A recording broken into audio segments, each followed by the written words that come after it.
ठीक।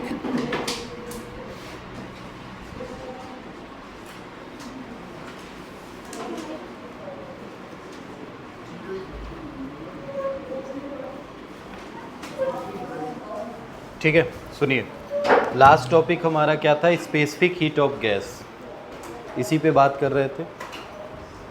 Specific heat of gas में मैंने आपको बताया था कि गैस का स्पेसिफिक हीट फिक्स नहीं होता कि क्या रहेगा। क्यों? क्योंकि कभी भी हम देखें, हाँ, प्रेशर और वॉल्यूम, इन दो चीज़ों पे डिपेंड करता है क्या? हीट। अगर टेम्परेचर की बात की जाए ना, तो टेम्परेचर जो होता है, हमेशा टेम्परेचर डिपेंड करेगा प्रेशर और वॉल्यूम पे गैस के अंदर। तो सर प्रेशर और वॉल्यूम के अंदर अगर इस पे बात की जाए कि इनकी वजह से टेम्परेचर चेंज हो जाएगा, तो टेम्परेचर चेंज होगा तो क्या हीट का ट्रांसफ़र भी अलग अलग आएगा? तो हर एक बॉडी, अगर मान लो हमारे पास ये गैस है, मैंने कोई भी गैस ले लिया, सपोज दैट कोई आइडियल गैस है, मान लो सपोज दैट आर्गन है, ठीक है। तो इसके अंदर सर ये जो हमारी गैस है अभी एक प्रेशर पे रखा गया है, मान लेते हैं 10 का पावर या 1 एटीएम ही ले लो, चलो 10 के पावर 5 पास्कल पे रखा गया है। सर अभी इसका वॉल्यूम भी है, कुछ ले लीजिए, मान लीजिए 10 का पावर 2 मीटर क्यूब ये इसका वॉल्यूम है। मैंने इसके वॉल्यूम को किसी भी तरह से चेंज कर दिया, मान लीजिए इसमें मैंने पिस्टन लगा दिया, मूवेबल पिस्टन लगा दिया, और इस मूवेबल पिस्टन को मैंने और कंप्रेस कर दिया। जब मैं इसको कंप्रेस किया तो तुमने अभी पढ़ा था थर्मोडायनेमिक्स में फर्स्ट लॉ, इंटरनल एनर्जी के टर्म में, क्या क्या यही फॉर्मूला था? मतलब अगर आप कहीं ना कहीं देखिए वर्क करेंगे ना इस गैस के ऊपर, तो वर्क करेंगे तो उसके इंटरनल एनर्जी में चेंज होगा, और ये इंटरनल एनर्जी में चेंज और वर्क डन दोनों में जो चेंजेज आ रहे हैं ना, इसकी वजह से हीट का वैल्यू अलग आएगा। और तुमने पढ़ा है क्यू, तो सर क्यू क्या होता है? क्यू होता है sir M C delta T, होता है क्या? तो सर इसमें ध्यान से देखिए, क्यू अगर बदल गया तो जाहिर सी बात है उस पर्टिकुलर प्रेशर और वॉल्यूम के केस में क्या इस सी की वैल्यू अलग होगी? समझ रहे हो? अगर हम प्रेशर और वॉल्यूम को चेंज कर दे रहे हैं, किसी भी तरह से और कंप्रेस कर दे रहे हैं, तो क्या और इंटरनल एनर्जी बढ़ेगी? और तुमने वर्क किया तो इसका मतलब हीट क्या फिर चेंज हो गया? हीट चेंज हुआ तो सर इसका मतलब फिर क्या चेंज हो गया? सी चेंज हो गया। मतलब सी की वैल्यू कभी भी फिक्स नहीं थी। इसीलिए मैंने आपसे बोला था कल जब भी क्लास चला था कि मोलर स्पेसिफिक हीट होती है हमारे पास गैस की, और ये सर मोलर स्पेसिफिक हीट दो तरह की होती है। एक बार प्रेशर को कांस्टेंट लेते हैं, कांस्टेंट प्रेशर लिया जाता है, और एक बार किसको कांस्टेंट लेंगे? वॉल्यूम को कांस्टेंट लेंगे। तो सर जहाँ पे कांस्टेंट वॉल्यूम के केस में है, जहाँ पे कांस्टेंट वॉल्यूम और कांस्टेंट प्रेशर की बात होगी, तो नाम इसका सी ही रहेगा, बस नीचे पी लिख देंगे और सी, और इसके नीचे क्या लिख देंगे? भी लिख देंगे। इनके बीच में रिलेशन होता है, जो रिलेशन डिराइव करके मैं दिखा दिया था, इसी के हेल्प से, फर्स्ट लॉ ऑफ थर्मोडायनेमिक्स के हेल्प से मैंने डिराइव किया था। मैं डेरिवेशन नहीं कर रहा हूँ, डायरेक्ट लिख रहा हूँ। आपको पता होना चाहिए कि Cp हमेशा क्या होता है? बड़ा होता है, और इनके रेंज जो होते हैं ना, स्पेसिफिक हीट का गैस का जो रेंज होता है वो 0 से लेके कहाँ तक होता है? इनफाइनाइट तक, जिसमें पॉजिटिव और निगेटिव दोनों वैल्यू इंक्लूडेड होते हैं, ठीक है। और Cp में कौन बड़ा होता है? हमेशा Cp बड़ा होता है। इनके बीच में जो रिलेशन आया था, कितना आया था sir? Cp minus Cv is equal to कितना आया था? R। जहाँ पे सर कैपिटल R क्या था? तो कैपिटल R क्या था हमारे पास, बताइएगा? Universal gravitational constant, universal gravitational gas constant. अब सुनिए, थोड़ा ध्यान से एक बात सुनिए, इस पे यहाँ तक हो गया था ना? न्यूमेरिकल भी दिया था? नहीं, चलो ठीक है। यहाँ से थोड़ा सा एक एक करके इनके प्रॉपर्टी के बारे में सुन लो, क्योंकि ये आर तक आया। यूनिवर्सल ग्रेविटेशन जो ये गैस कांस्टेंट है ना, गैस कांस्टेंट है, इस गैस कांस्टेंट के अंदर एक बात याद रखना, फॉर 1 मोल, हमेशा 1 मोल के लिए यूज होने वाला ये गैस कांस्टेंट है, 1 मोल के लिए। अच्छा सर, अगर मान लीजिए मैं 1 मोल की बात कर रहा हूँ, अनदर किसी फॉर्म में आऊँ, जैसे मैं बोल दूँ 5 मोल की बात करूँ, तो क्या 5 मोल के लिए फिर ये आर बदल जाएगा? नहीं। सुनो, क्यों नहीं बदलेगा? क्योंकि सर ये C क्या होता है, अगर ये मोलर स्पेसिफिक हीट है ना तो सर Cp को हम ऐसे लिख सकते हैं, थोड़ा ध्यान से देखिएगा। अगर mc डेल्टा T लिखा होता, mc डेल्टा T लिखा होता तो ये मोलर वर्ड हट जाता, केवल स्पेसिफिक हीट होता है ये Q के फॉर्म में अगर यहाँ पे लिखा हो तो ये केवल अगर C है ना तो देखो बस हमने C और यहाँ P कांस्टेंट प्रेशर पे लिख दिया, तो देखो M जब वर्ड आएगा तो ये मोलर वर्ड हट जाएगा। मोलर का मतलब मोल्स में जब आएगा तो N लिखा होता है, भाई कितने मोल्स की बात कर रहे हो आप, ये लिखा होगा मतलब N लिखा होगा। तो हम कहना ये चाह रहे हैं कि सर आपने लिखा universal gas constant for a 1 mole.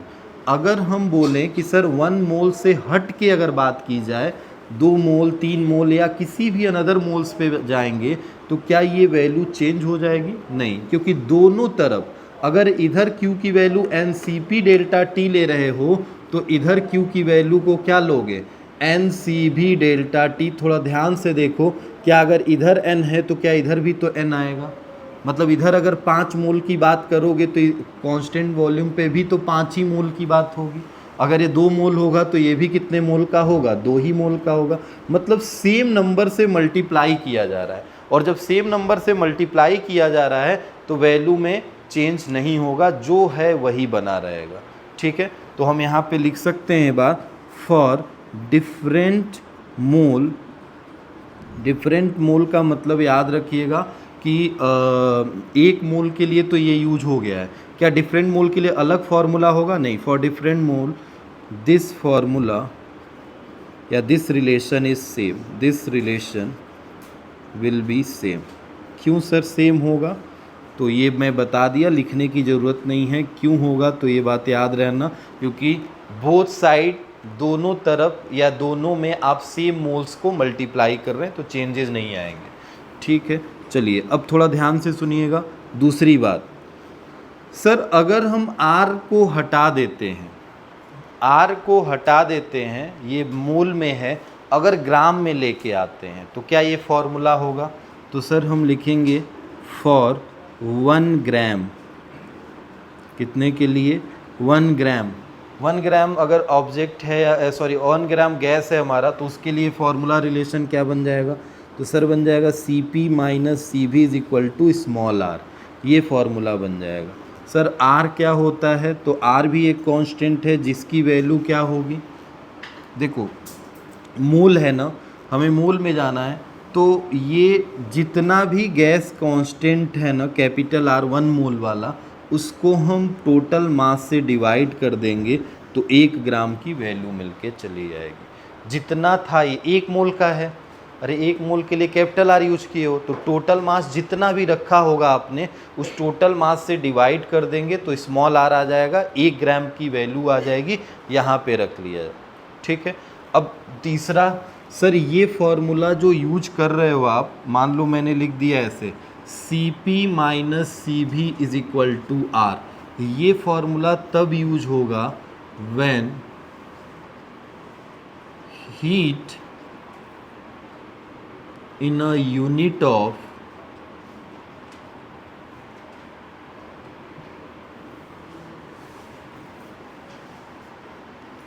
heat, नहीं, ये फॉर्मूला तब यूज होगा ना when a unit of a heat,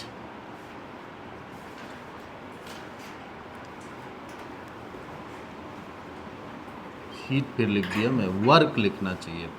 और ये Cp माइनस Cv अपॉन, अभी समझाता हूँ क्या लिखा है, R बाई J लिख दूंगा ना, तो ये तब होगा when unit of a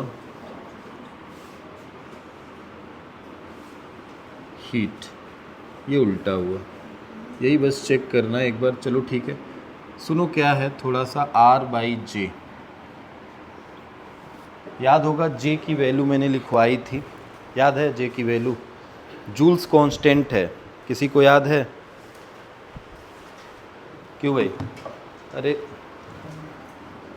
joules constant में आपने पढ़ा था ना 1/J आता था, मतलब अगर 1 जूल में बात करें कितना कैलोरी होता है तो आप लिख सकते हो ना, अरे भाई 4.18 वाली बात तो है भाई, यही तो इसकी वैल्यू होती है। सर 4.18 से इसको अगर डिवाइड कर देंगे ना तो हीट के फॉर्म में चला आएगा। देखो मैं क्या कहना चाहता हूँ, क्योंकि तुम यहाँ पे C P minus C V is equal to R लिखे हो ना, तो तुम जब सॉल्व करोगे तो ये तो कांस्टेंट है, तो इसका आंसर सर किस में आएगा? सर इसका आंसर या तो जूल में आएगा, या तो अर्ग में आएगा, और या तो कैलोरी में आएगा।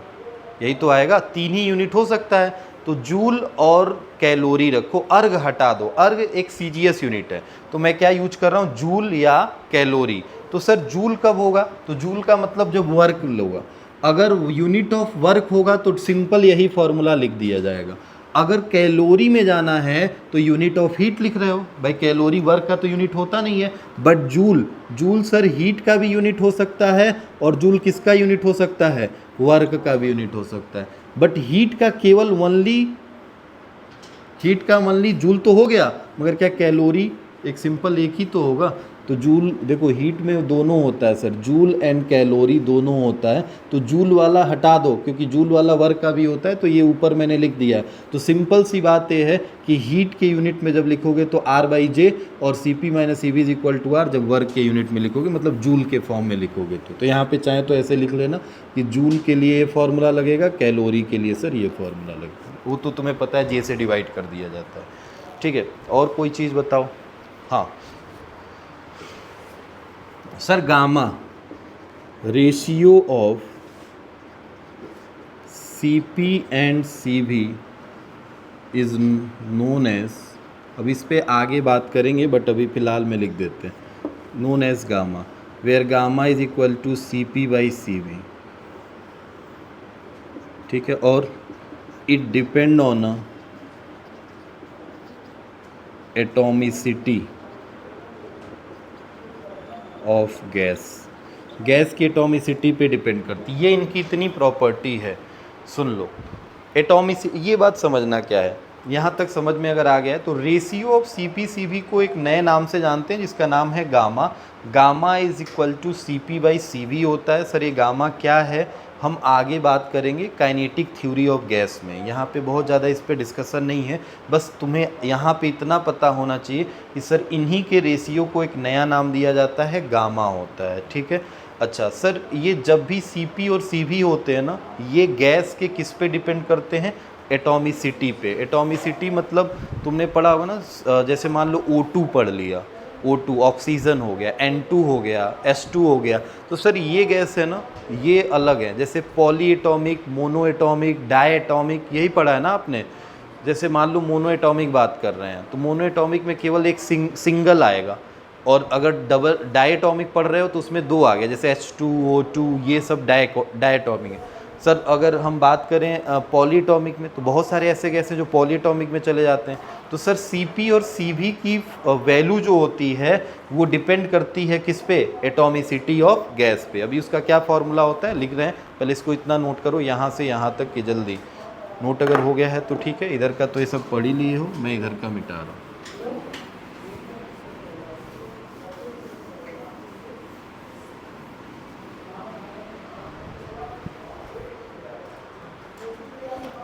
जल्दी करो जल्दी।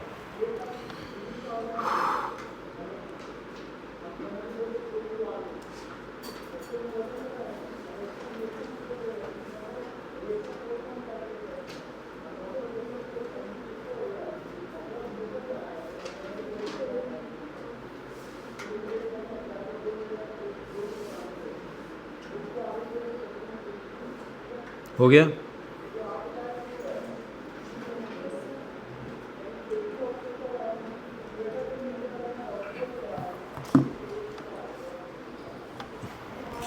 देखो भाई, यहाँ तक हो गया। उसके बाद आगे लिखना, वहाँ पे नीचे नहीं लिख के मैं यहाँ लिख रहा हूँ। नेक्स्ट प्रॉपर्टी में, नेक्स्ट प्रॉपर्टी में अगर हम बात करेंगे ना Cv की, तो Cv होता है F/2 इंटू में R। ये एक फार्मूला है, याद रखना, Cv का एक फार्मूला। सर Cp कितना हो जाएगा? तो Cp minus Cv is equal to, sir R होता है, तो Cp माइनस Cv की वैल्यू कितनी रखी है आपने? F/2R is equal to R। क्या सर ये इधर चला जाएगा? Then Cp is equal to, क्या कॉमन ले लोगे? R, तो क्या हो जाएगा? F/2 plus 1। Cp का सर ये फॉर्मूला होता है, R को लास्ट में लिख लो, F/2 प्लस 1। सर ये होता है F/2R और ये होता है F/2+1 × R। ठीक है सर, ये F क्या है, थोड़ा आइए F पे बात करते हैं। F को कहा जाता है डिग्री ऑफ फ्रीडम। क्या कहा जाता है?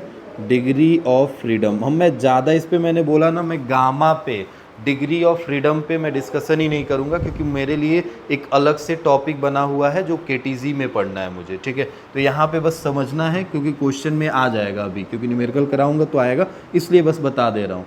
डिग्री ऑफ फ्रीडम वहाँ पे पढ़ेंगे, अच्छे से समझाएंगे आपको। अलग अलग गैसेस की अलग अलग डिग्री ऑफ फ्रीडम होती है। ठीक है, जैसे सपोज दैट एटॉमिक है, मोनो एटॉमिक गैस है, मोनो एटॉमिक गैस हो गया, डाया एटॉमिक हो गया। ठीक है, इस पे हम अच्छे से बात करेंगे भाई वहाँ पे, अभी बस क्वेश्चन के उससे देख रहा हूँ मैं। डाया एटॉमिक, और फिर क्या होता है? पॉली एटॉमिक, पॉली एटॉमिक, इन पे बात कर रहा हूँ मैं। तो सर मोनो एटॉमिक जो गैस होती है उसकी डिग्री ऑफ फ्रीडम कितनी होती है? 3। कितनी होती है? 3 F। सर इसकी कितनी होती है? 5, और इसकी कितनी होती है? 6। याद रखिएगा इनकी डिग्री ऑफ फ्रीडम। अब कैसे ये निकाला जाता है, क्या होता है, कैसे, उस पर मेन डिस्कशन वहाँ करेंगे, बस अभी याद रखना है। अगर हमारे पास डाया एटॉमिक, मोनो एटॉमिक और पॉली एटॉमिक्स गैसेस है ना, उठा के इनकी F की वैल्यू यही रखी जाएगी। अब डाया एटॉमिक में मैंने आपको बताया, जैसे फॉर एग्जांपल बताओ भाई, आप भी कुछ बताओ। O2 हो गया, S2 हो गया। ठीक है, ये सब हमारे किस में आ जाएंगे? डाया एटॉमिक में। मोनो एटॉमिक में बताओ क्या आएगा? हीलियम और आर्गन। ठीक है, फॉर एग्जांपल ऐसे बहुत सारे गैस हो सकते हैं जो सिंगल होंगे, सिंगल एटम्स के होंगे। पॉली एटॉमिक्स में कोई गैस बताओ। हाँ, कुछ बताओ यार, याद हो तो। हाँ, तेज से बोलो, नहीं सुनाई दिया अभी भी।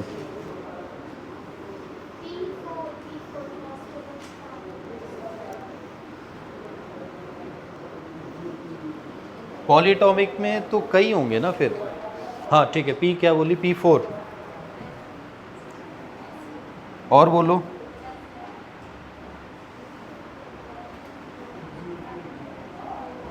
कोई और कोई नाम याद आ रहा है?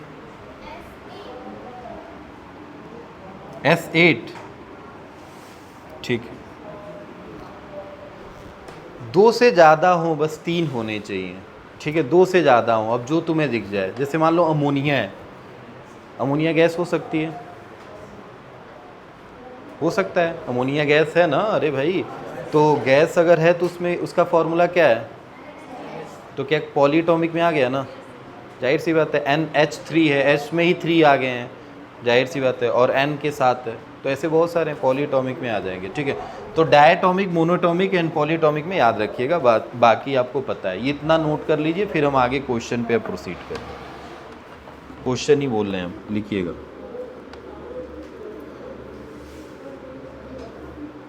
कुछ भी लिख सकते हो, बस ये आप याद नहीं करना है। P4 S8 ये सब याद नहीं करना है, आपको पता है। जैसे O3 लिख दिया, ठीक है, O3 भी हमारा पॉलीएटॉमिक है, आपके हिसाब से आप जो याद रखें। चलिए क्वेश्चन हम कराते हैं, मिटा दे इधर, क्वेश्चन लिखें। आओ क्वेश्चन लिखो।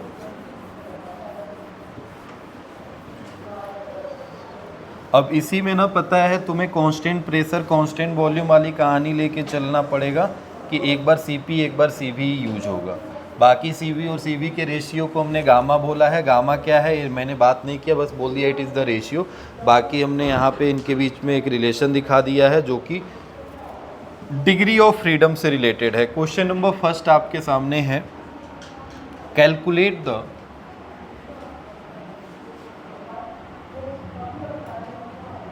specific heat at a constant volume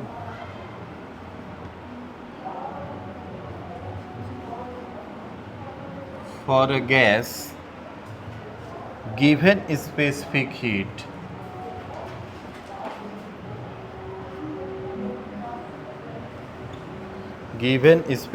heat at a constant pressure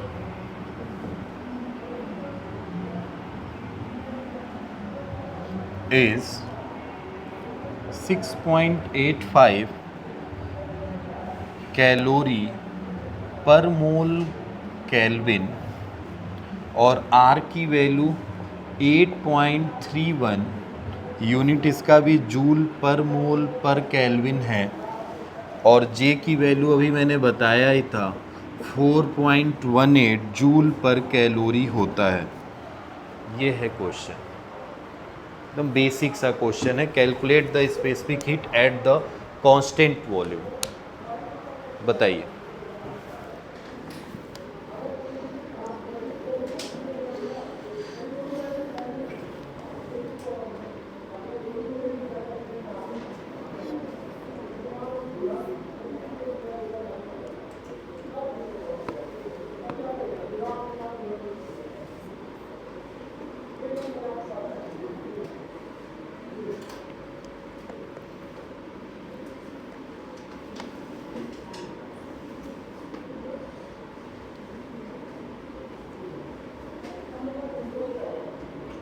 जल्दी बताओ।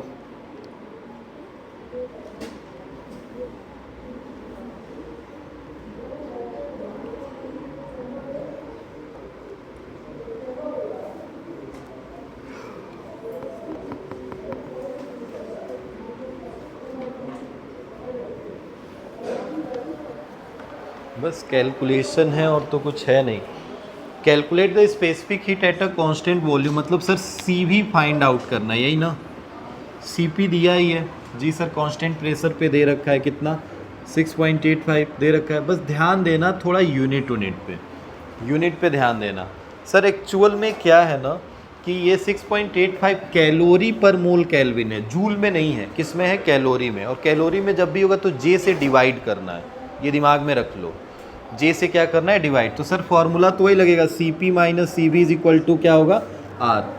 अच्छा, ये आर हमेशा पॉजिटिव रहेगा, क्या निगेटिव हो सकता है? नहीं। क्यों सर? क्योंकि हमेशा सी पी तो बड़ा रहता है, मैंने पहले ही बताया C P always greater than C B, तो आर हमेशा पॉजिटिव ही रहेगा। ये बात याद रखना दिमाग में, ठीक है। देन सी पी की वैल्यू क्या है? हम पता है सर 6.85 है। और सर सी भी कैसे निकालेंगे? बस यही है, सी भी कैसे निकालेंगे। सी भी निकालेंगे तो उठा के रख दें सर, सी भी तो निकालना है, तो सी भी इज इक्वल टू क्या? आर लिख देंगे सर। इसको भेज दीजिए इधर या इसको भेज दीजिए इधर, तो 6.85 में से सर आर माइनस हो जाएगा और सी भी इधर जाके प्लस हो जाएगा। अब बताइए आर, सर बात ये है ना कि आर होता है हमारा, देखिए जूल पर कैलोरी हमने जे की वैल्यू दी है। क्यों ऐसे दी है? क्योंकि आर में है जूल पर मोल केल्विन और यहाँ पे क्या चल रहा है? कैलोरी पर मोल केल्विन। तो सर एक बात ये है कि इसको भी या तो कैलोरी में चेंज कर लो या तो इसको ही जूल में चेंज कर लो। दो यूनिट डिफरेंट यूज़ नहीं हो सकते, ये दो एक सेम यूनिट वाले हैं। सुनना, देखो कैलोरी पर मोल केल्विन तो ठीक है, बट यहाँ जूल है ना, तो इसको हटाना पड़ेगा जूल को। तो जूल को हटाना है तो सर इससे, इसका मतलब इसमें जे से क्या कर दीजिए? डिवाइड कर दीजिए, हट जाएगा। तो सर क्योंकि देखो जूल पर केल्विन कैलोरी लिखा है, तो सर जूल से जूल क्या हो जाएगा? कट जाएगा। कैलोरी कहाँ चला जाएगा? ऊपर, तो बन जाएगा कैलोरी पर मोल केल्विन। समझ रहे हो इतनी बात? तो ये हो जाएगा 6.85 माइनस आर की वैल्यू कितनी गिवन है? 8.31 और डिवाइड कर देना है किससे? 4.18। अब थोड़ा बस डिवीज़न की बात है। 418 से दो बार में तो जा नहीं पाएगा, वन टाइम में ही जाएगा। तो 18 दिन 36 और 4 1, ठीक 1.889 जा रहा है। चलो ठीक है, वही 8.98 के अप्रॉक्स में जाएगा, 9 या 8 जो भी। 6.85 माइनस कर दो, 9 ले लेते हैं, चलो दो, अब आसान हो जाएगा। 9 या 9 जो भी ले लो, क्योंकि ये ऐसे ही चलता जाएगा 9 के टर्म में, कट नहीं रहा है पूरा। तो घटा दो भाई, माइनस करके देख लो, वही आंसर है। ठीक है, 4.8 आ रहा है कैलोरी पर मोल केल्विन। 4.8 क्या यूनिट होगा? कैलोरी पर मोल केल्विन। केल्विन भी नीचे ही रहेगा। ठीक है, क्योंकि जो यूनिट है, तो बस यहाँ से कॉन्सेप्ट मैंने आपको बिल्डअप इसलिए कराया ना कि Cp minus Cv is equal to R, ये तभी यूज होगा जब यूनिट किसका हो, वर्क का, और जब ये हीट का यूनिट हो मतलब कैलोरी हो, तो इसमें किससे डिवाइड करना पड़ेगा, J से। ठीक है, बस ये बात याद रखिए। चलिए नेक्स्ट क्वेश्चन लिखिए।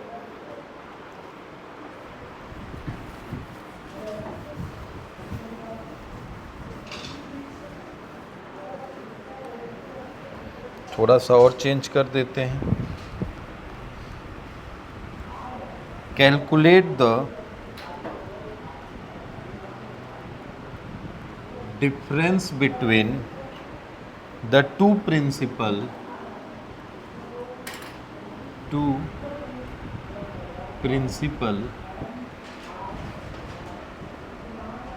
specific heat of 1 gram of helium gas at a STP given one atomic weight of helium is equal to 4 and J is equal to 4.186 joule per calorie and R is equal to 8.31 joule, ये तो होता है पर मोल kelvin. ठीक है, question ये है, note कर लीजिए, बताइए आंसर। थोड़ा सा दिमाग लगाओ, क्या इसमें और दे दिया, एटॉमिक वेट दे दिया है हीलियम का, जो कि पता है तुम्हें 4 होता है।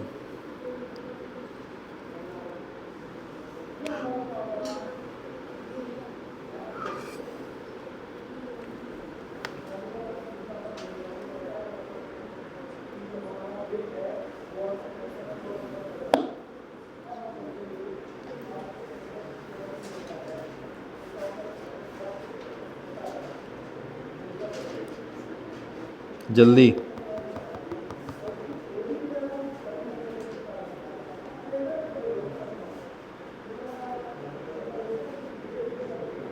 समय इसमें नहीं लगना चाहिए, आसान है ये तो। अरे इसमें तो डिफरेंस ही पूछा है ना, calculate the difference between the two principal specific heat of 1 gram of helium gas at STP। ठीक है, a given 1 atomic weight of the helium is 4, J की वैल्यू गिवन है, R की वैल्यू गिवन है, तो सर Cp माइनस Cv तो निकालना है। Cp माइनस Cv कितना होता है, R। बस अब ध्यान से देखो, क्या हमें R जो पता है 8.31 लेना है, जो कि जूल में दिया है। ठीक है, और ये किस में चल रहा है, 1 ग्राम ऑफ हीलियम चल रहा है ना, तो 1 ग्राम है, तो जाहिर सी बात है कि CGS यूनिट में जाना पड़ेगा, और CGS यूनिट में मतलब सर जूल नहीं, जूल को चेंज करना पड़ेगा। या तुम ऐसे देख लो, ये बात समझना, R दिया है और J दिया है, तो तुम अगर इसको R को J से डिवाइड नहीं कर रहे हो, तो ये हमेशा तुम्हें पता है जूल में ही आएगा, तो इसका मतलब इसको इससे देने से कोई मतलब था ही नहीं।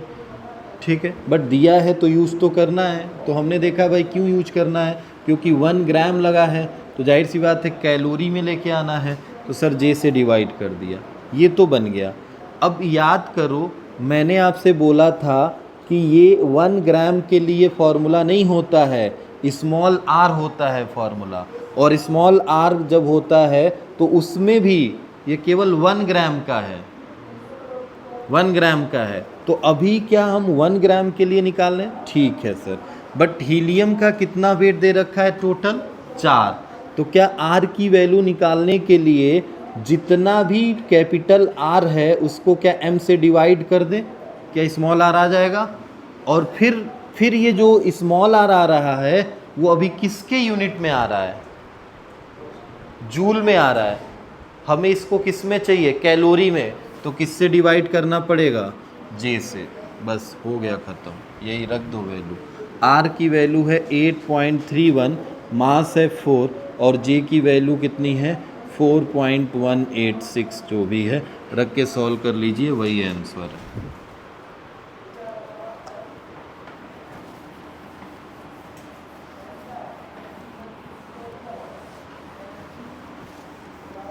नेक्स्ट लिखिएगा,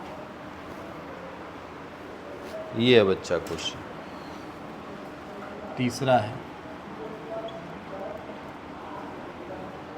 the difference between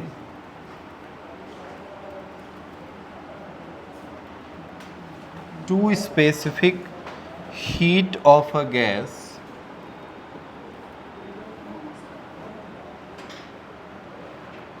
is 5000 kg, 5000 joule है, sorry joule per kg per kelvin, and the ratio of specific heat is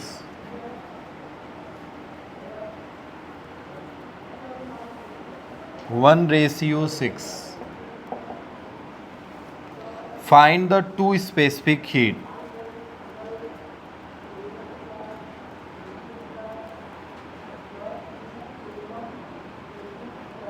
ठीक है, इसको सॉल्व करिए, बता नहीं रहा हूँ।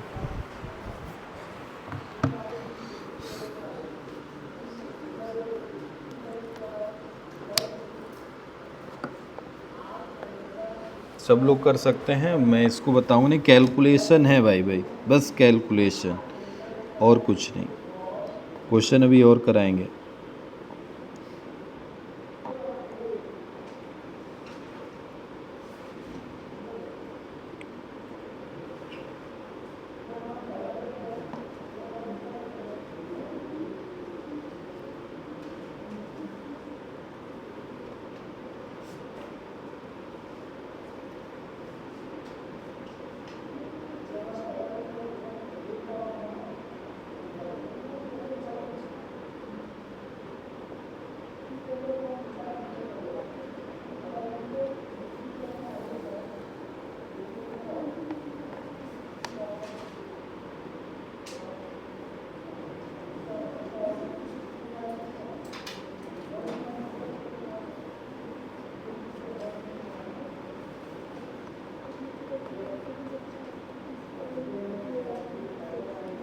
बताओ, आया समझ में? नहीं आया, हिंट दे रहे हैं, हिंट से तो आ सकता है। CP/CV का रेशियो पता है क्या?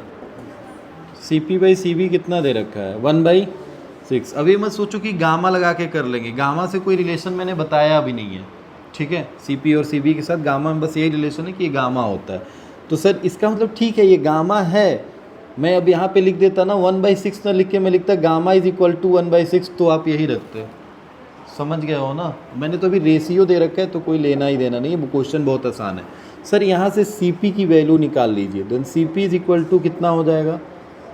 क्या 1/6 इंटू में CV हो जाएगा क्या? सर अब वैल्यू उठा के रख दीजिए, हमें पता है CP minus CV is equal to क्या होता है? R। रख दीजिए, CP की जगह पे क्या रख दीजिए? CV/6 minus CV is equal to R। Solve करिए ना, CV मिल जाएगा, CV मिल जाएगा, तो यहाँ उठा के रख दीजिएगा, CP मिल जाएगा। अरे R तो पता है आपको, R पता है, CV तो है, CV कॉमन ले लीजिए यहाँ से भाई मेरे, यहाँ क्या बच जाएगा? 1/6 माइनस 1 बचेगा, इज इक्वल टू क्या होगा? R। रख के सॉल्व करो, यहाँ से CV निकालो, R की वैल्यू पता है तुम्हें 8.31 होता है, रख लेना, रख के निकाल लो।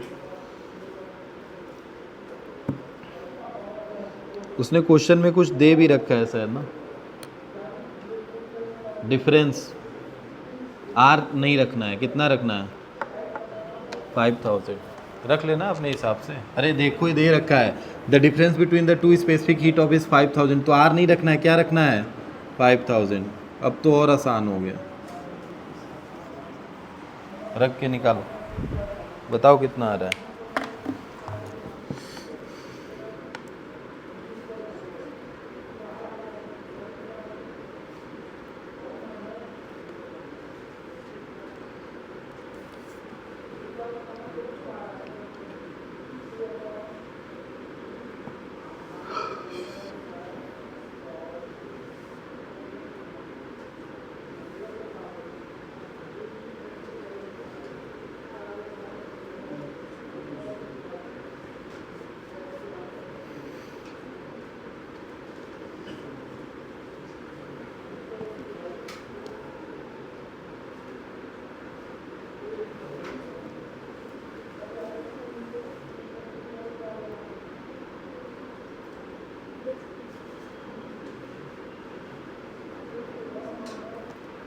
आया?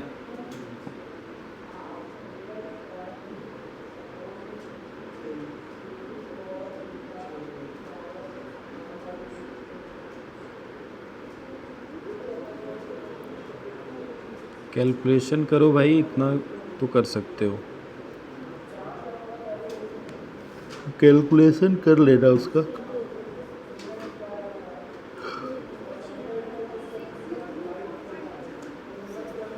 कितना आ रहा है?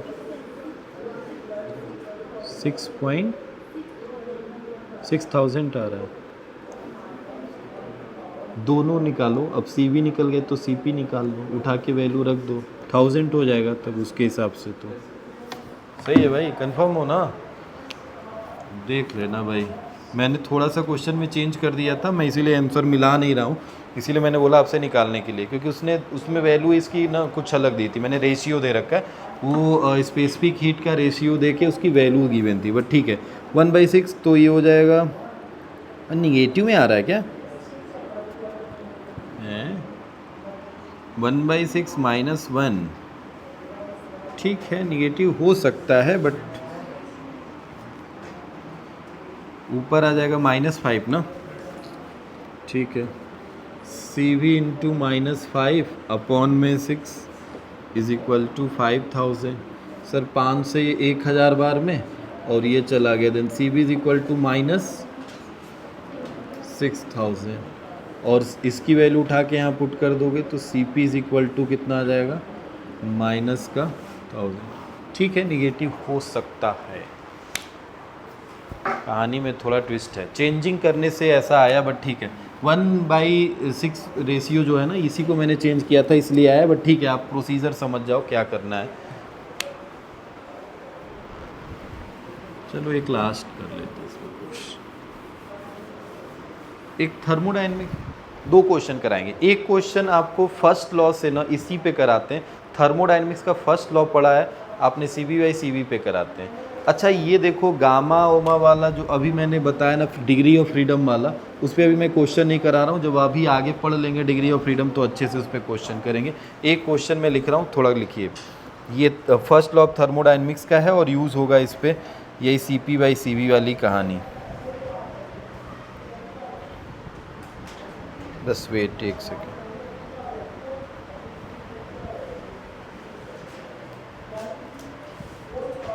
क्वेश्चन है 5 मोल ऑफ ऑक्सीजन, O2 लिख लो direct, O2 are heated at constant volume for 10 degree Celsius to 20 degree Celsius, what will be the change in, what will be change in internal energy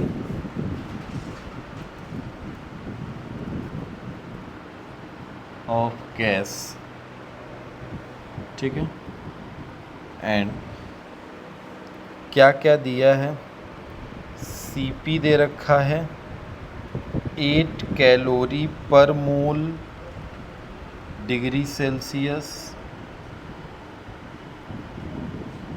CP दे रखा है, and R दे रखा है 8.36 joule per mole degree Celsius, Kelvin नहीं Celsius में दे रखा है।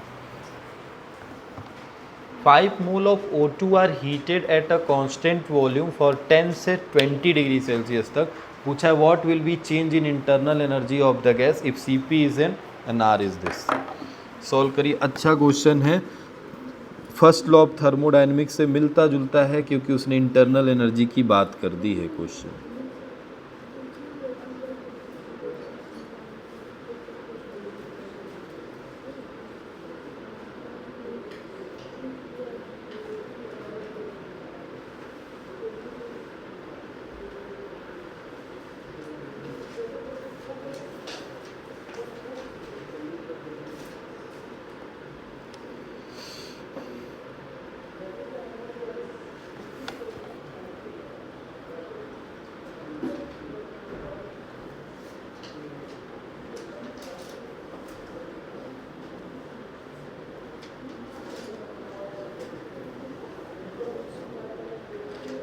जल्दी बताओ।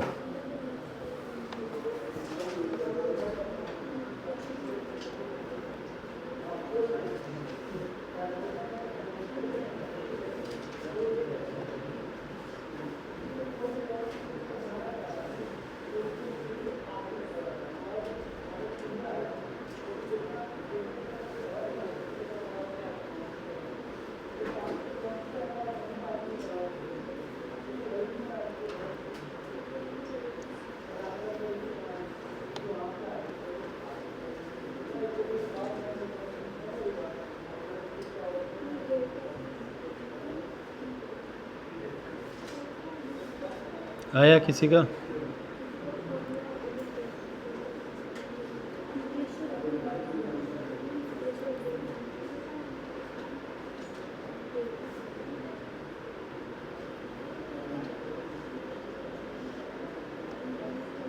नहीं आ रहा है ना? क्यों नहीं आ रहा है? पहले क्वेश्चन समझे हो, क्वेश्चन समझ ही नहीं पा रहे हो। अब मैं अभी थोड़ा सा आपको हिंट दे रहा हूँ, थोड़ा ध्यान से सुनो। बोल रहा है कि 5 मोल का O2 है, are heated at a constant volume for a 10 degree Celsius to 20 degree Celsius, what will be change in internal energy. मतलब सर मुझे डेल्टा यू निकालना है। सर डेल्टा यू निकालने के लिए पहले तो फॉर्मूला लगाना पड़ेगा, delta Q is equal to delta U plus delta W. क्या ये फॉर्मूला लगा सकते हैं क्या? ठीक है सर, वर्क डन को हटा के आप लिख लीजिए पी डेल्टा भी लिख लीजिए, वो भी समझ में आ रहा है मुझे। ठीक है, बस सुनना। कांस्टेंट वॉल्यूम है सर, कांस्टेंट वॉल्यूम है तो चेंज इन वॉल्यूम कितना हो जाएगा? 0। मतलब सर इसकी कहानी ऐसे ही ख़त्म हो गई, गायब। ठीक, अब पढ़ो क्वेश्चन में, वॉल्यूम कांस्टेंट होने पे इतने टेम्परेचर से इतने टेम्परेचर पे जा रहा है तो इंटरनल एनर्जी में कितना चेंज आएगा? तो सर ये तो हमें निकालना ही है, तो क्या क्यू निकालें? तो सर क्यू कितना होता है? मोल के लिए है तो molar specific heat N C delta T होगा, बट प्रेशर नहीं कांस्टेंट है, वॉल्यूम है, तो क्या सी भी लिख देंगे? बट सर क्या सी भी मुझे कहीं दिया है? नहीं, उसने क्या दे रखा है? C P. तो क्या मुझे एक रिलेशन पता है क्या? C P minus C V is equal to R, but R में नहीं जाना है, आर बाई क्या रखना है? जे। देखो कैलोरी और जूल, खेल यही हो गया ना भाई। देख लो, एक चीज़ समझो, कैलोरी में आना है मुझे, तो कैलोरी में आना है तो हम फॉर्मूले में केवल आर तब रखते हैं जब जूल में होता है, तो ये तो जूल में दिया है आर, बट एक्चुअल में ये सीपी कैलोरी में, तो ऑपरेशन तभी होगा जब दोनों की यूनिट सेम होगी, तो जाहिर सी बात है आर बाई जे कर देंगे। तो सर सीपी की वैल्यू गिवन है, रख दीजिए 8 हो जाएगा। और ये देखिए थोड़ा माइनस में सी भी हो गया, सर आर की जगह पे क्या रखेंगे? तो आर की जगह पे 8.36 हो गया। और सर जे कितना होता है? तो 4.18। ये तो सर 2 बार में कट गया, कट गया ना, 18 36 4 2 8, 2 बार में कट गया। 8 माइनस सी भी 2, ये इधर आएगा ये इधर, तो क्या 8 से 2 जाएगा तो 6 बचेगा। देन सर सी भी की वैल्यू कितनी आ गई? 6। रख दीजिए भाई, मेरे यहाँ पे Q मिल जाएगा। Then Q is equal to N कितना है हमारे पास? अरे 5 मोल है। सी भी कितना निकाला है आपने? 6 निकाला है। और टेम्परेचर में चेंज 20 से 10, क्या 10 आएगा क्या? तो 300 आएगा सर। यही इंटरनल एनर्जी भी होगा, उठा के रखेंगे क्योंकि ये तो 0 हो गया। यही आंसर भी आ रहा था।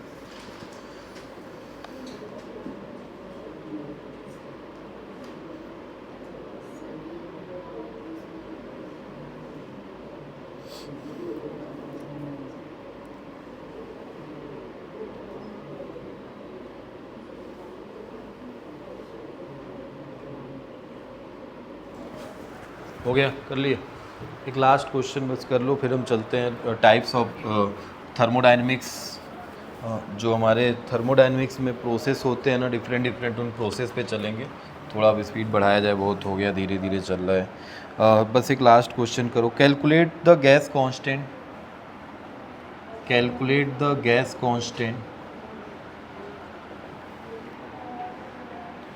For a 1 gram of gas,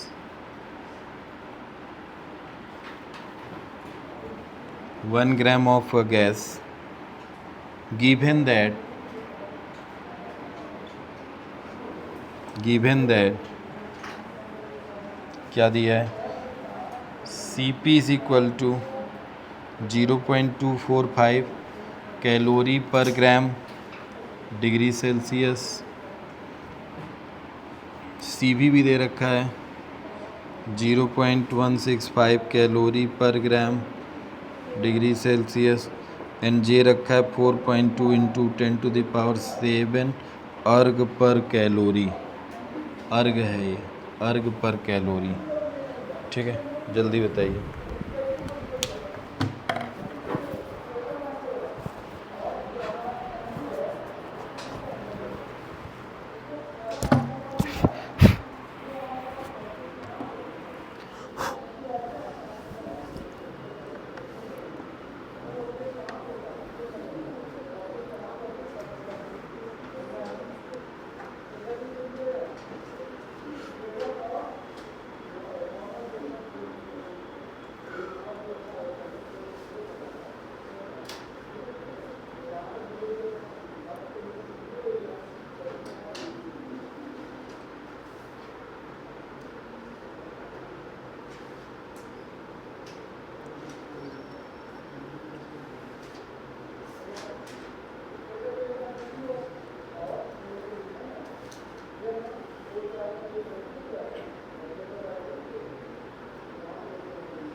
जल्दी बताओ, बात नहीं।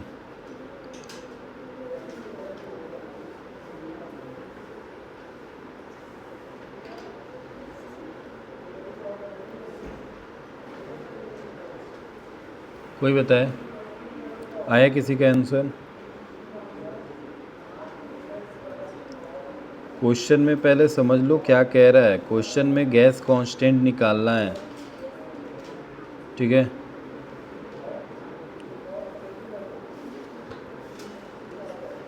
तो गैस कांस्टेंट निकाल सकते हो तुम, आसानी से निकाल सकते हो, कोई दिक्कत ही नहीं है।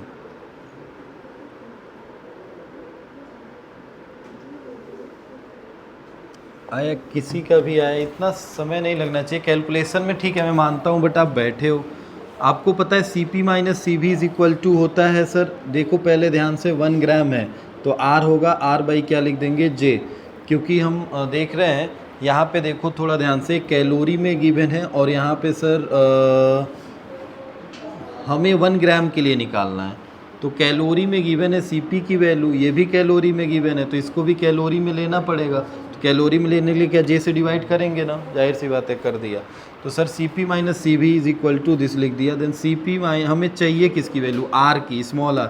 ये देखो स्मॉल r, ये जो है ना, ये भी गैस कांस्टेंट ही है, मगर कितने के लिए, 1 ग्राम। अगर मोल के लिए होता तो कैपिटल R होता।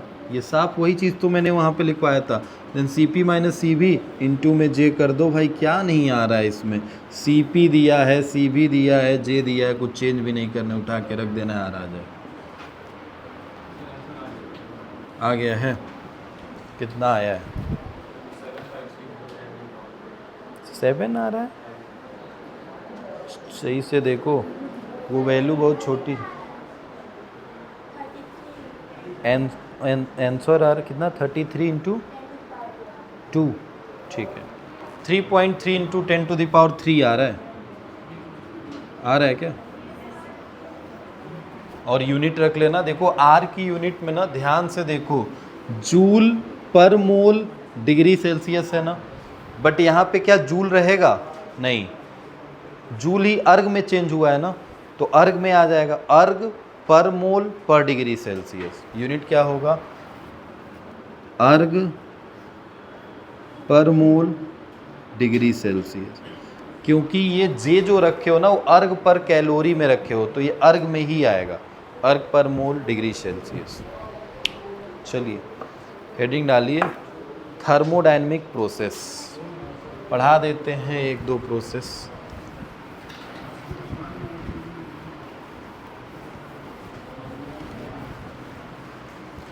अब कल कोशिश किया जाएगा कि ये सब ख़त्म कर लिया जाए। अभी इस चैप्टर के अंदर बचा क्या है बात कर रहे हैं, रुको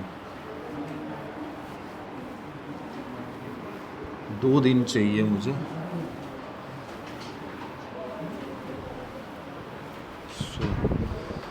थर्मोडायनेमिक प्रोसेस पढ़ना है हमें। सुनो क्या क्या बचा है। थर्मोडायनेमिक प्रोसेस में हमारे पास 2-3 प्रोसेस हैं जो मेनली पढ़ने हैं। एडियाबैटिक, आइसोथर्मल, क्या कहते हैं, आइसोकोरिक, आइसोबारिक, ये सब प्रोसेस हैं, ठीक है।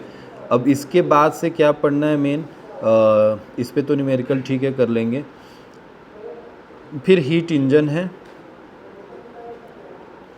हीट इंजन है। फिर सेकेंड लॉ ऑफ थर्मोडायनेमिक्स है, कैरनॉट इंजन है, ठीक है। कैरनॉट इंजन में वही Carnot theorem, refrigerator of heat pump, यही सब है, ख़त्म हो जाएगा, ठीक है। कल कोशिश किया जाएगा कि यहाँ तक पहुँचा जाए, हीट इंजन टच कर लिया जाए। चलिए हेडिंग डाल रहे हैं आप, क्या, थर्मोडायनेमिक प्रोसेस। हेडिंग डालिए थर्मोडायनेमिक प्रोसेस।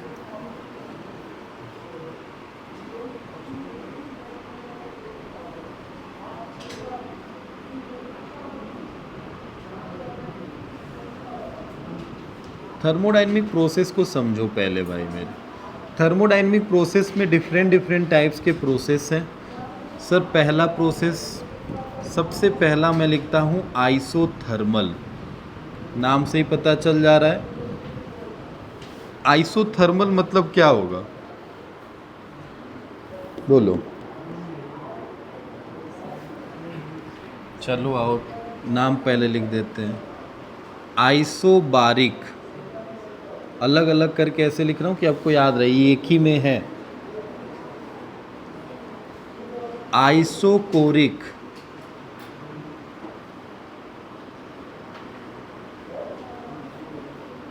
और एडियाबैटिक।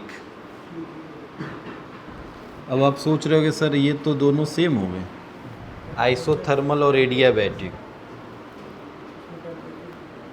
देखो थोड़ा ध्यान से, आइसोथर्मल मतलब टेम्परेचर कांस्टेंट होना चाहिए, ठीक है। आइसोबारिक मतलब टेम्परेचर नहीं, प्रेशर, प्रेशर क्या होना चाहिए, कांस्टेंट। आइसोकोरिक मतलब प्रेशर क्या होना चाहिए, सॉरी वॉल्यूम क्या होना चाहिए, कांस्टेंट होना चाहिए। और एडियाबैटिक में transfer of heat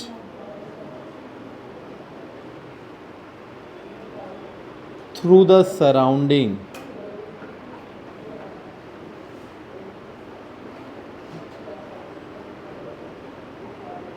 will be 0, ठीक है।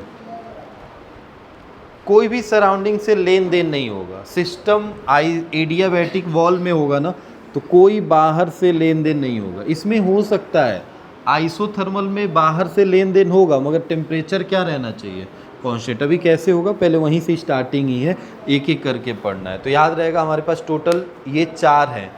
एक और प्रोसेस होता है क्वासी स्टैटिक प्रोसेस, इसको स्पेशल टाइप में पढ़ा जाएगा अलग से। QU क्वासी स्टैटिक प्रोसेस, ठीक है। ये इसमें क्या कांस्टेंट है, क्या है, ये अलग से पढ़ेंगे। सर इसमें थोड़ा सा कहानी अलग होती है, बाकी ये हमें मेन है।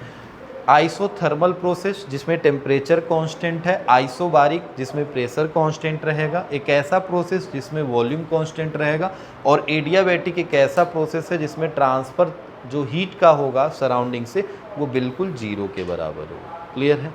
चलिए अब आइए बात करते हैं सबसे पहले में से जो है हमारा आइसोथर्मल पे।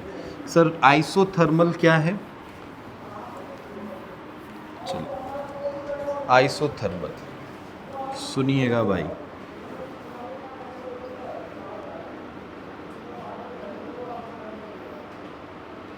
It is a process in a thermodynamic in which pressure and volume are changed but temperature remains same or constant। ठीक है, सेम है। सर ये एक ऐसा प्रोसेस है थर्मोडायनेमिक्स के अंदर का जिसमें प्रेशर और वॉल्यूम चेंज होते रहेंगे बट टेम्परेचर कांस्टेंट रहेगा। कहानी बदल रही है, अब धीरे धीरे सुनिएगा, क्योंकि अभी तक सर आपने जो पढ़ाया था उसमें ये बात समझ में आई थी कि टेम्परेचर चेंज होता है प्रेशर के बढ़ाने और वॉल्यूम को घटाने बढ़ाने पे। सर आपने यहाँ पे वर्ड लिख दिया कि टेम्परेचर सेम रहेगा बट चेंज क्या होगा, volume and pressure.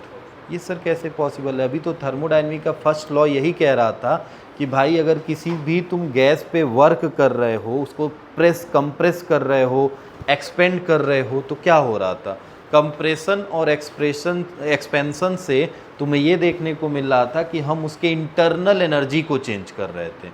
Internal energy change हो रही थी तो कहीं ना कहीं सर हीट का ट्रांसफ़र हो रहा था, मतलब टेम्परेचर में भी चेंज आ रहा था। सर यहाँ पे कैसे पॉसिबल है, तो सुनिए ध्यान से। सपोज़ करिए, बस ऐसे देखिए, मान लीजिए मैंने एक सिस्टम लिया, क्योंकि हम आइसोथर्मल पूरा प्रोसेस समझना चाह रहे हैं तो हमने एक सिस्टम लिया और इस सिस्टम में मैंने गैस ऐसे भर दिया, पिस्टन भी लगा दिया है और पिस्टन ऐसा लगा है जो मूवेबल हो, तो एक मूवेबल पिस्टन लगा दिया है जो कि यहाँ लगा। अब बस एक बार सोच के देखना, ये जो वॉल है पूरा एकदम ऐसे, बुक में सब लंबा चौड़ा में लिखा होगा, मैं एकदम इस फिगर से समझा रहा हूँ आपको। ये जो वॉल है वो वॉल कैसा है, डायाथर्मिक। कैसा है, डायाथर्मिक। डायाथर्मिक मतलब सर कंडक्टिंग वॉल है, ट्रांसफ़र करेगा हीट का। आइसोथर्मल वर्ड से मत सोच लेना कि सर बाहर से लेन देन नहीं होगा, होगा। डायाथर्मिक है, ठीक है सर। ये बाहर सराउंडिंग है चीज़ें, और ये जो अंदर गैस भरा है ना सर, ये कुछ एक पर्टिकुलर टेम्परेचर पे है। बस एक एग्जांपल से समझो, मान लेते हैं ये 27 डिग्री सेल्सियस पे है अंदर वाला गैस। 27 ले लो, चाहे चलो 30 ले लेते हैं, 30 ले लेते हैं, 30 डिग्री सेल्सियस पे। और सर बाहर का जो टेम्परेचर है ना, बाहर का, वो बाहर का टेम्परेचर कुछ है, मुझे नहीं पता है फिलहाल में, चलो ले लेते हैं इसको भी, मान लेते हैं 42 डिग्री सेल्सियस है बाहर का टेम्परेचर अभी। क्लियर?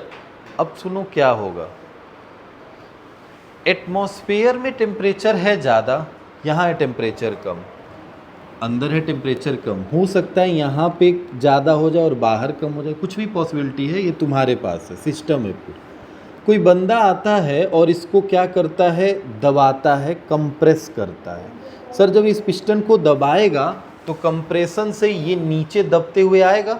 अगर सपोज दैट ये पिस्टन सर यहाँ पे आ जाएगा ना दबते दबते, तो गैस के इतने मॉलिक्यूल्स दब गए हैं, कंप्रेस हो गए हैं, तो क्या सर कंप्रेशन के अंदर इंटरनल एनर्जी बढ़ी होगी।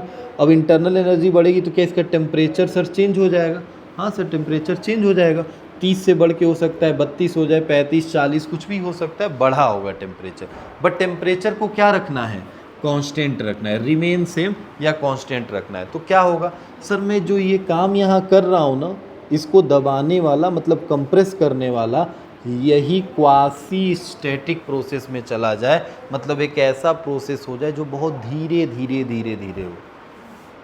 क्या अगर धीरे धीरे कहानी होगी तो जितना टेम्परेचर बढ़ा होगा क्या वो सराउंडिंग को दे देगा, लेन देन कर लेगा ना, क्योंकि वॉल क्या लगा है, डायथर्मिक। तो जो बढ़ा टेम्परेचर होगा तो क्या इसको शेयर कर देगा, क्योंकि वो तो अपने आप को मेंटेन रखना चाहेगा कि भाई मैं 30 डिग्री सेल्सियस पे हूँ तो मैं 30 पे बना रहा हूँ।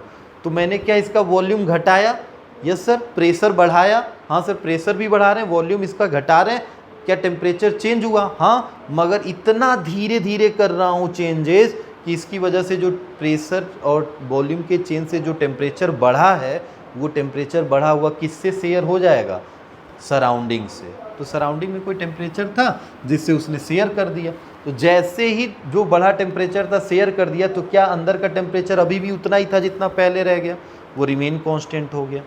समझ रहे हो? बस यही प्रोसेस कौन से नाम से जाना जाएगा, आइसोथर्मल। मतलब बस एक मुद्दा बस समझो, टेम्परेचर का चेंज नहीं करना है, तो तुम कैसे नहीं कर पाओगे भाई? प्रेशर वॉल्यूम बढ़ाने पे टेम्परेचर बढ़ेगा घटेगा, मगर मान लो पिस्टन जो है मैं अचानक से ऐसे दबा देता तब तो तुरंत बढ़ जाता।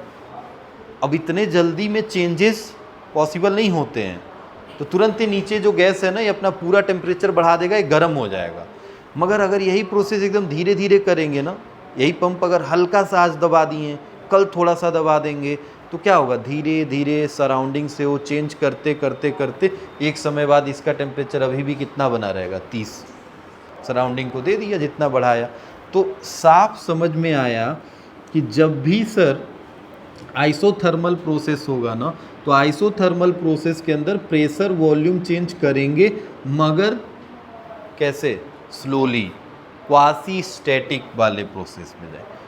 क्वासी स्टैटिक मतलब जैसे मैंने बोला आज थोड़ा सा दबा दिया, कल दबाया, परसों दबाया, मतलब क्या ये प्रोसेस लॉन्ग टर्म में चलता जाएगा?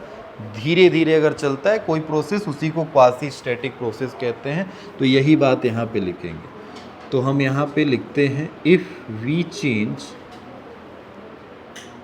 Pressure and volume, pressure and volume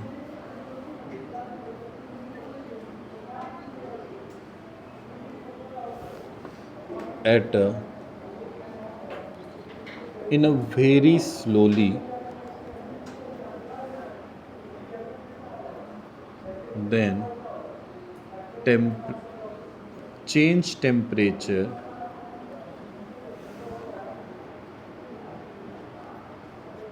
share with किससे, surrounding, share with the surrounding and system maintain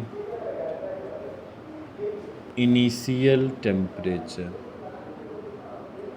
maintain और टेम्परेचर लिखूंगा।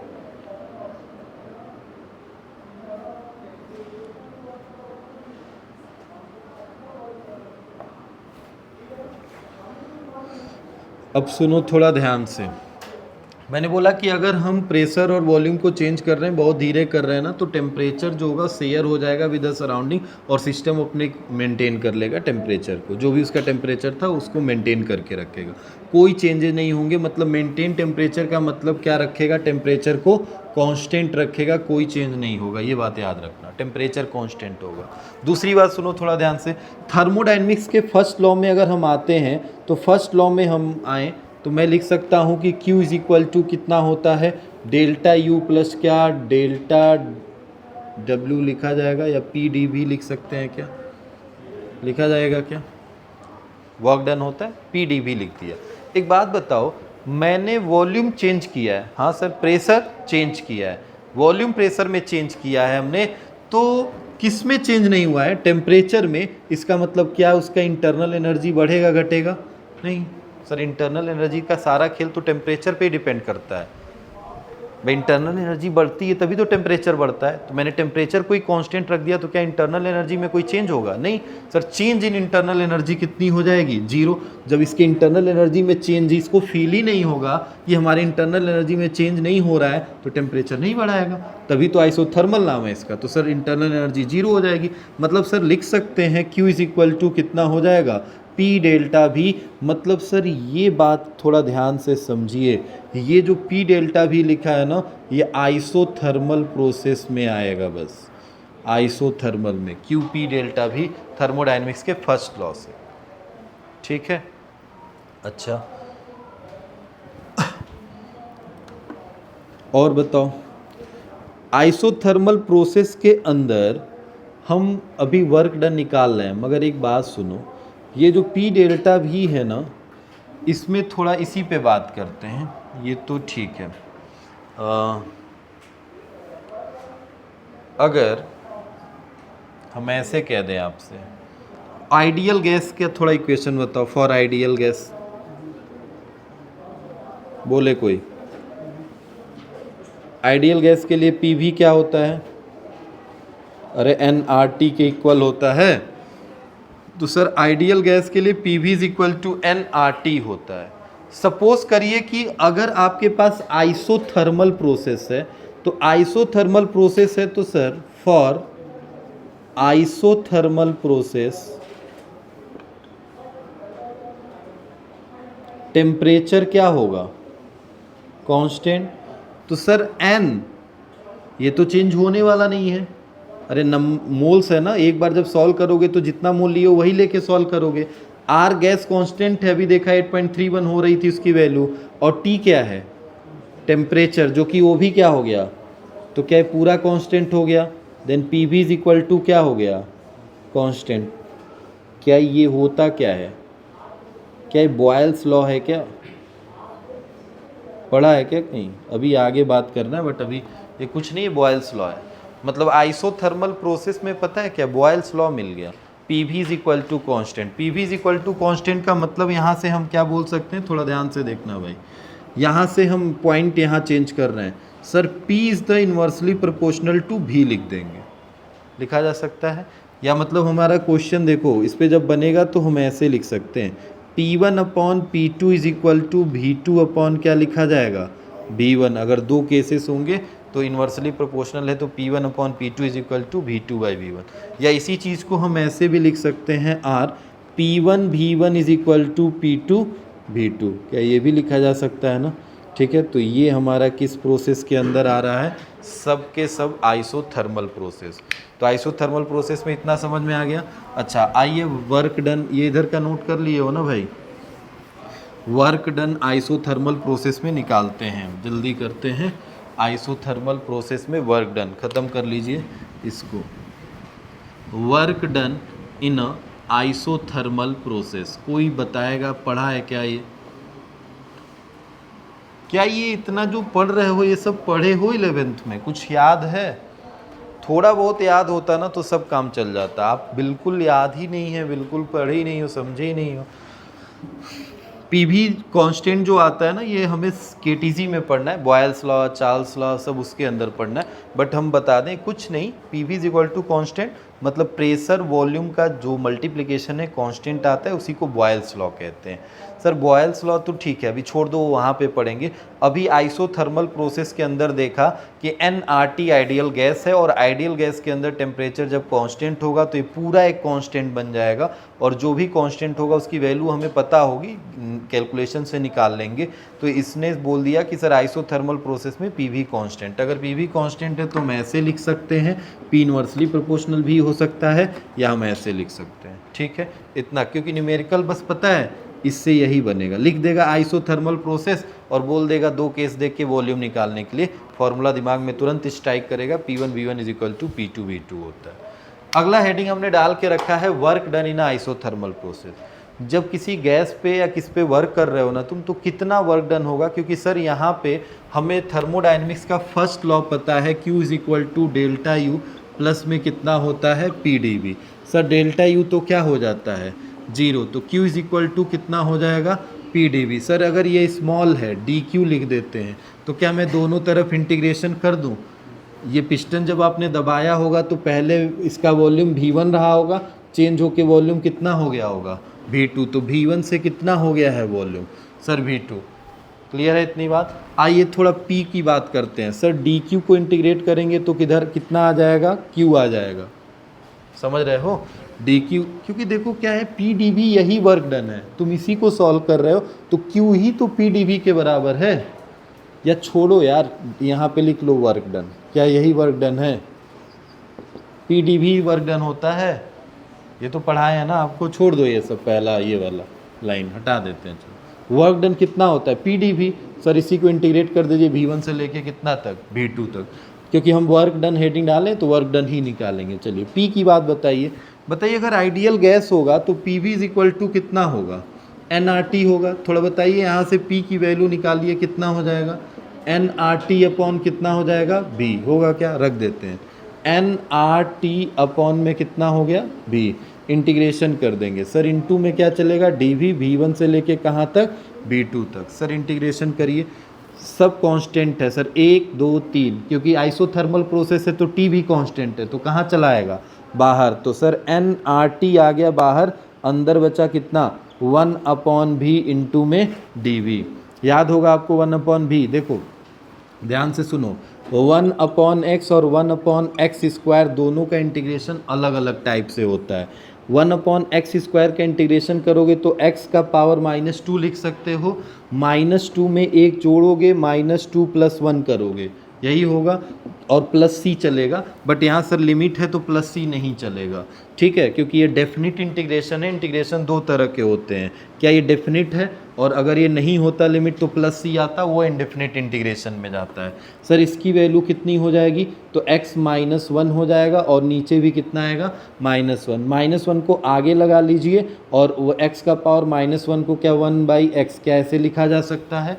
और सर 1/x को भी क्या ऐसे करेंगे कि x का पावर -1 करके, नहीं, 1/x का डायरेक्ट इंटीग्रेशन log x होता है, ठीक है, तो याद रखो log x लिखेंगे इसके इंटीग्रेशन को प्लस सी, क्लियर है।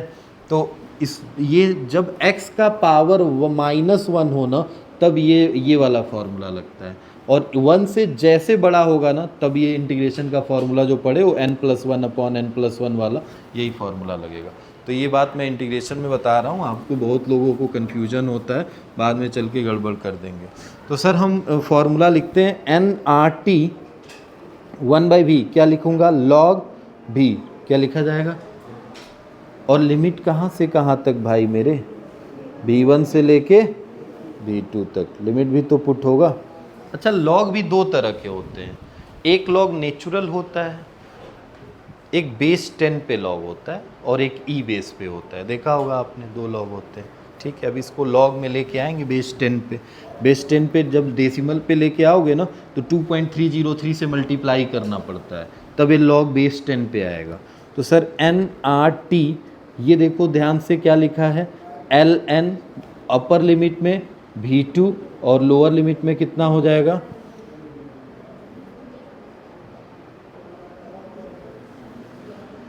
सही है,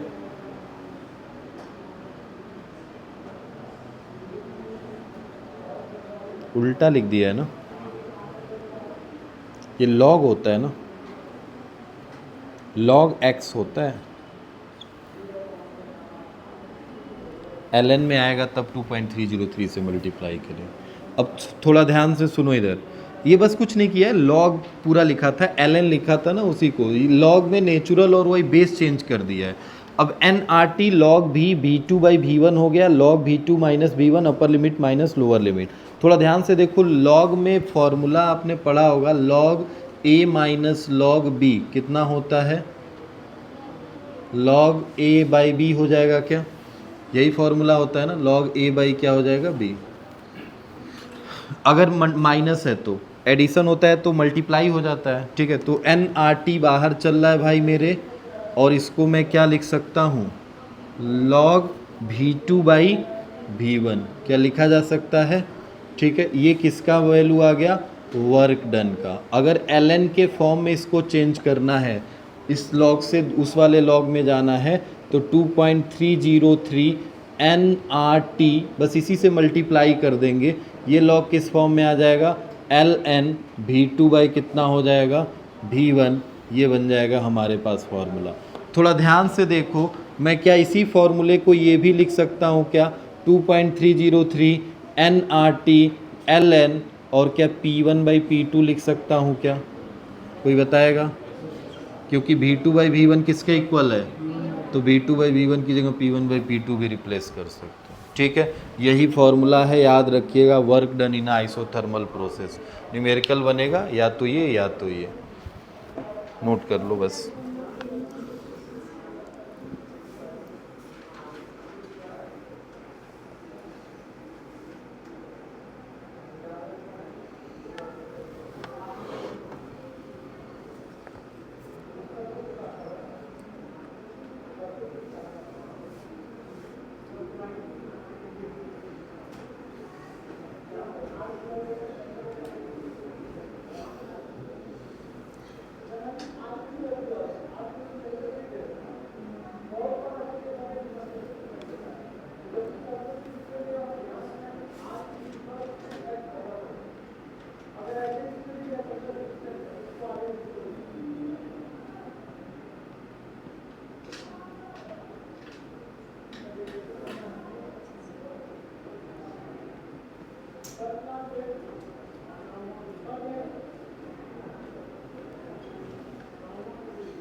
हो गया, नोट कर लिया।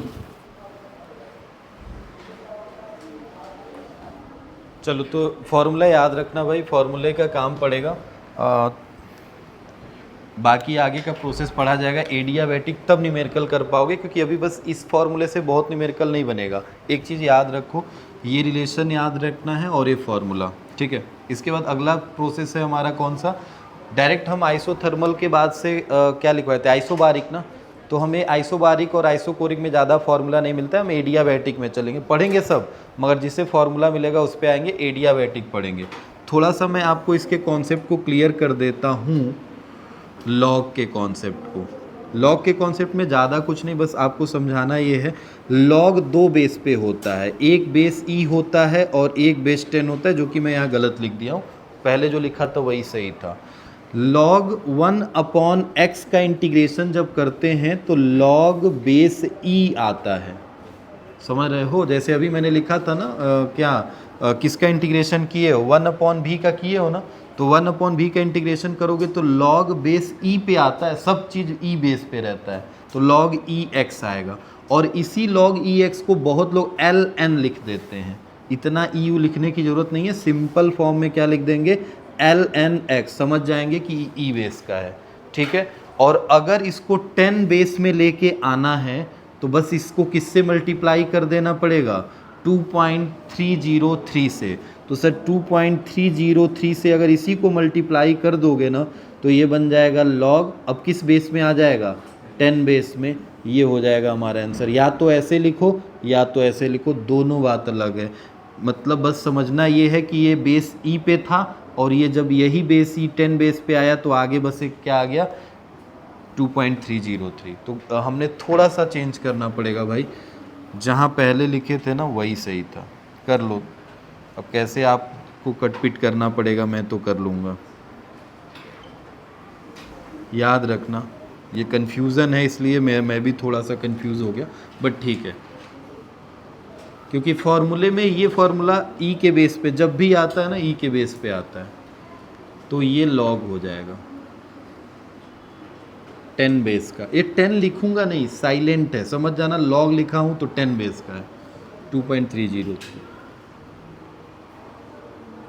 ठीक है। क्योंकि बाद में क्वेश्चन करोगे ना तो गलत आंसर आने लगेगा, तो कहोगे कि सर गलत बता दिए, इसलिए मैंने बता दिया है बात। यहाँ पे देख लेना इस चीज़ को,